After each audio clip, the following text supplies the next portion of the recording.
আজকে বানানো হবে পাটিসাপটা পিঠা। এর জন্য কিন্তু এই যে নারকেল কোরানো হয়েছে। এই নারকেল দুটো তিনটে মনে হয় দিদি কুড়িয়ে দিয়ে গেছে, আর এই তিনটা আমার জন্য ছেড়ে গেছে। বোঝো, একসাথে করলে হয়ে যেত, আমার জন্য কাজ বেঁচে যাচ্ছে। এখন এই যে নারকেল কুড়াবো, মা পাটিসাপটা করবে। দিদি তো চলেই যাচ্ছিল, দিদিকে রেখে দিয়েছি।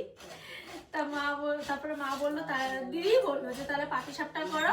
প্রথমে আমাদের পাটিসাপটা পিঠে হওয়ার কথা ছিল, কিন্তু সেটা না হয়ে হয়েছে সাজের পিঠে। এটাই হয়, তো এটা এখন খাবে। এটা মামা বাড়ির নারকেল, এটা আমার মামা বাড়ির নারকেল। পোড়ানো যাচ্ছে না, দেখ ভালো নরম একটু, ওর জন্য। আইচাটা কত বড়, দেখো কি সুন্দর। পাতলা পাতলা, একটু তো পাতলা হয় না কাদের বাড়ি? পাতলা ওটা বসে নাই তো, দুধ বানাইছিল। আমার দিদি শ্বশুর বাড়িতে এরকম মোটা মোটা, এর থেকে মোটা মোটা না দিদি নারকেল এগুলো। এই পুটলা পুটলা, এটা এই নারকেলটা ভালো না, পচা। আমাদের বাড়ির নারকেল আরো বড় হতো, এই যে এরকম বড় বড়। আমার মামা বাড়ির নারকেলও খুব ভালো, কিন্তু এই নারকেলগুলো মজেনি, মানে কচি।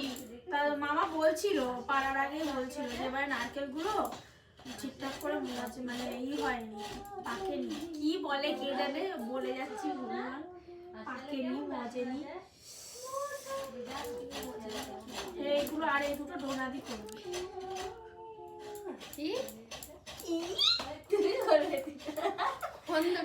এই দুটো, পিচ্ছি পিচ্ছি।